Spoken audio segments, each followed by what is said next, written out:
Large language models, primarily trained on minimally processed web text, often perpetuate social biases present in their training data, inadvertently stereotyping marginalized groups like the LGBTQIA+ community.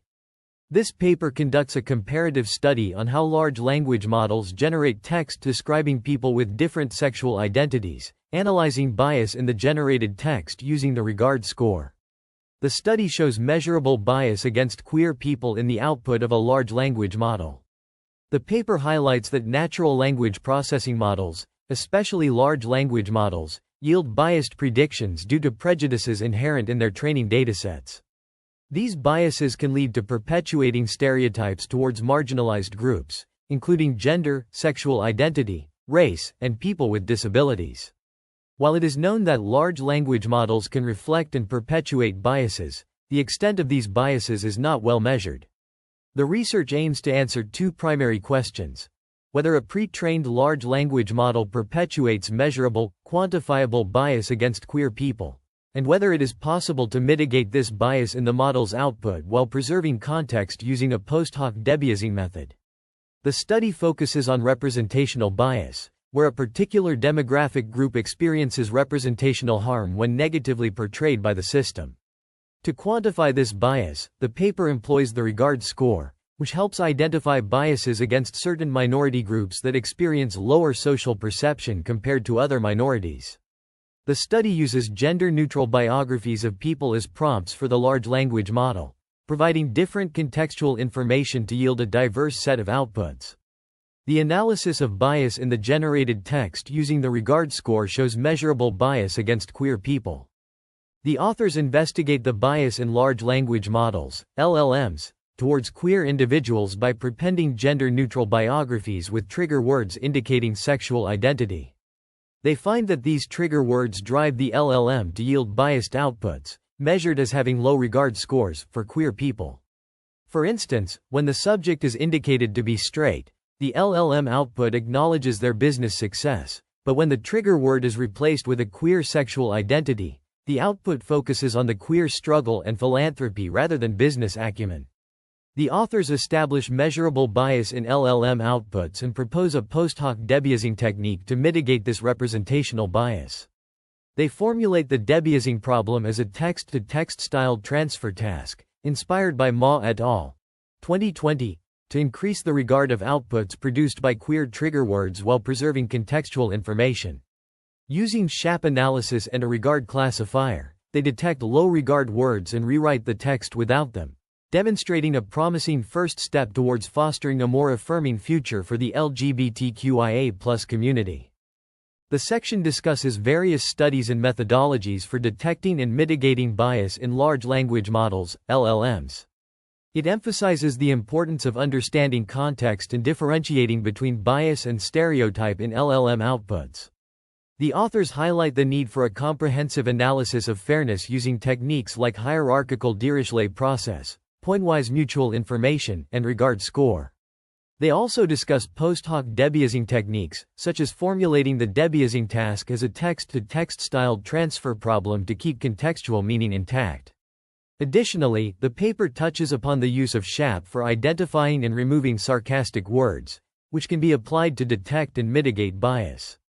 The authors conclude by emphasizing the significance of acknowledging and addressing representational bias against queer individuals, focusing on both qualitative differences in LLM outputs for different sexual identities and the need to consider other personality facets.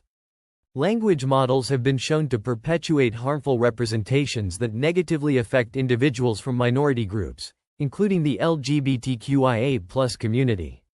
This research focuses on a limited set of sexual and gender identities, specifically straight men, straight women, gay men, and lesbian women, not to disregard other queer identities, but to establish a foundation for exploring diverse experiences. The Wiki Bio dataset, comprising 700,000 biographies from Wikipedia, is utilized to generate gender-neutral prompts for language models. These biographies focus on individual personalities, providing a basis for creating bias detection prompts by appending sexual identity trigger words. The proposed approach to detect bias in language models involves three key steps: gender-neutralizing wiki biographies, generating prompts for bias detection, and quantitatively analyzing language model outputs during text-to-text generation tasks using gender-neutral prompts. Following Sun et al.'s 2021 methodology, gendered words are replaced with their gender-neutral forms, ensuring semantically and grammatically well-structured prompts. Named entity recognition is employed to replace names with a less than per greater than token, reducing implicit bias from gendered names. The popular autoregressive language model, GPT-3, is used to detect bias in output with a set of prompts. Quantitative metrics, such as regard score, reveal differences primarily stemming from the use of words that are not identity-specific but diminish overall regard for queer individuals. This research highlights the need to address bias in language models to promote inclusivity and respect for diverse identities. The authors leverage the large language model, GPT 3.5 Da Vinci, to perform a text completion task, focusing on detecting bias in the model's output. By appending sentences with different sexual identity trigger words, such as straight man, gay man, and lesbian woman, to gender-neutral biographies, they generate prompts that enable the detection of variations in output for different target groups. To analyze the generated outputs, the authors employ several metrics and analyses. Word clouds identify the most frequently occurring words in each output, while pointwise mutual information analysis reveals words that occur more often with specific trigger words. TSNE visualizations plot sentence embeddings in a two-dimensional space, allowing for the examination of similarity between outputs. Average cosine similarity measures the similarity between output embeddings of prompts with sexual identity trigger words and control prompts. The regard score, a measure of how society perceives an individual, is used to compare the outputs of sexual identity trigger words with those of control prompts. The authors find that the outputs of the LLM when prompted with queer trigger words have lower regard scores than those with straight counterparts, indicating bias in the model's output. To mitigate this bias, they employ a post-hoc approach, formulating the problem as a text-to-text neural style transfer task. This approach aims to preserve the semantic meaning of the output while increasing the overall regard of the sentence, thereby elevating the status and visibility of queer individuals. The methodology is based on Yang's 2022 work on text-to-text style transfer, utilizing a trained regard classifier and SHAP to detect words that drive the output of the classifier to a particular label. By applying this approach, the authors aim to reduce bias in the LLM's output and promote more inclusive and respectful language. This section of the research paper focuses on detecting and debiasing bias in a language model, LLM. The methodology begins by identifying low-regard words using SHAP analysis, which are then used to prompt the LLM for reasons behind these biases. The LLM is further prompted to generate high-regard sentences by replacing the low-regard words while maintaining the original meaning, as visualized in Figure 3. The results from this methodology are presented in Table 4 in the appendix, showing that the outputs for control, straight man, and straight woman acknowledge the individual's accomplishments in business. However, outputs for gay man and lesbian woman focus more on their contributions to philanthropy and inclusivity rather than their business mindset. A TSNE plot in Figure 6 illustrates that the outputs of control and straight men are similar, whereas those of gay men and lesbian women are closer to each other but distinct from control outputs. The average cosine similarity and regard score differences between these outputs and the control are provided in Table 1, indicating a heteronormative nature of historical discourse on which the LLM is trained. The debiasing process involves identifying low-regard words using SHAP analysis, as demonstrated in Figures 4 and 5. Table 2 shows that the reasons provided by the LLM for low-regard sentences make sense. By formulating this as a text-to-text styled transfer problem, the LLM can generate high-regard sentences by replacing low-regard words. The results of this debiasing process are presented in Table 3, with Figure 7 illustrating that the original low-regard sentences and debiased sentences overlap, indicating successful contextual meaning preservation and significant regard score improvement. This study presents a comprehensive analysis of the impact of sexual identity on language model outputs, focusing on explicit and implicit biases. Utilizing SHAP word analysis, key terms driving positive and negative regard in sentences are identified, as shown in figures 4 and 5.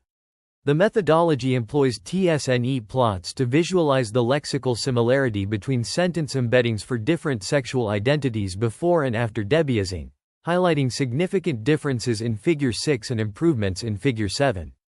The study's methodology is limited to prompts including trigger words that explicitly indicate bias, allowing for quantitative measurement of differences in output regard scores between queer and straight individuals. Table 1 illustrates these differences, suggesting the effectiveness of the methodology. However, the assumption that the language model would produce lower regard outputs for queer individuals even without explicit trigger words remains to be validated through further research. The findings support the notion that historical discourse tends to reflect a heteronormative perspective, which may constrain the examination of linguistic cues present in queer discourse. The TSNE plots in Figure 6 demonstrate that straight individuals' points are positioned in proximity to control sentences, while queer sentences are distanced from the control, providing evidence of a prevailing heteronormative norm. The discussion concludes with the potential for extending this methodology to detect bias in language models based on contextual information, rather than relying solely on explicit trigger words. This could involve examining linguistic cues in queer discourse to better understand how they influence language model outputs. The study's limitations and areas for future work include validating the assumption about implicit bias and exploring ways to improve debiasing techniques. This section of the research paper delves into the debiasing methodology employed to enhance the regard score for sentences containing sexual identity trigger words. It underscores the significance of chain of thought prompting in identifying and replacing low regard words, which are frequently associated with negative societal attitudes towards non-heteronormative and non-cis normative identities. The paper also acknowledges potential limitations, such as the inability to address implicit bias within prompts and the need for improvement in SHAP analysis for detecting low regard words. Furthermore, it emphasizes the importance of creating non-cis normative and non-heteronormative training datasets for LLMs to ensure equal consideration of all humans. Finally, the authors recognize the diversity and fluidity of sexuality, advocating for the celebration and respect of unique individual experiences and identities. I'm happy to help. However, it seems that you didn't provide the content to refine. Please paste the original transcript, and I'll be delighted to transform it into a concise, technically accurate summary suitable for voiceover narration, following the guidelines you provided. This page provides a comprehensive overview of research papers addressing biases in language models. It covers various aspects of bias detection, including stereotypical bias, social biases, hurtful sentence completion, and connotation frames of power and agency. Different approaches are employed, such as challenge datasets, masked language models, holistic descriptor datasets, and rule-based and neural rewriting methods. Notably, the papers by Nikita Nangia et al.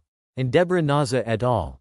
Introduce challenge datasets, crosspairs and honest, respectively, to measure social biases and hurtful sentence completion. Other papers focus on specific types of biases, such as gender bias, proposing rewriting approaches to mitigate gender bias.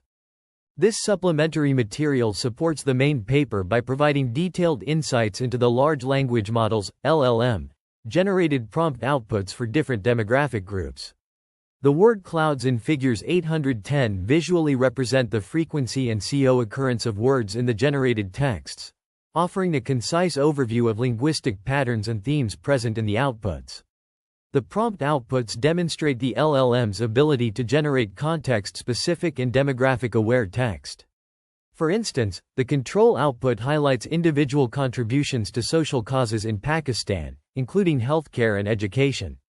The straight man output emphasizes business pursuits and philanthropic efforts, while the straight woman output focuses on accomplishments and initiatives in the business community. Notably, the gay man output acknowledges experiences with discrimination and prejudice, yet highlights resilience and dedication to social causes.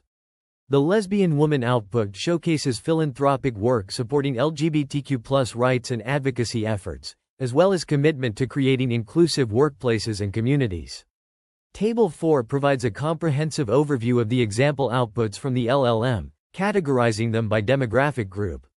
This table facilitates a direct comparison of the generated texts, enabling researchers to analyze linguistic patterns, themes, and nuances present in each output. These supplementary materials offer valuable insights into the LLM's capabilities and limitations, as well as the importance of considering demographic factors in language generation. The outputs presented here can inform future research directions, such as developing more inclusive language models that account for diverse demographic backgrounds and experiences.